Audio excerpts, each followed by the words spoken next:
Professor Preziosi is Eugenio Beltrami medal. I would like to say a few words about it. I must thank my friend Yves Raymond for having had the idea and for being the true motor of this prize.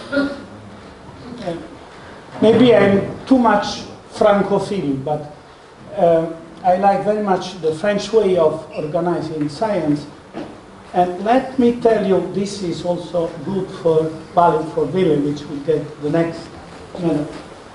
We are dedicated to science. If we had invested our time in other activities, we could have earned a lot of money or a better life.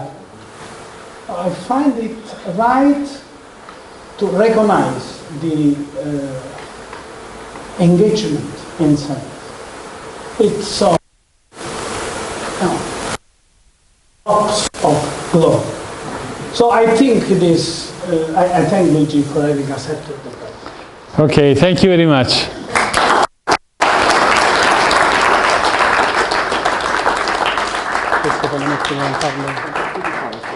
So let us shoot some pictures.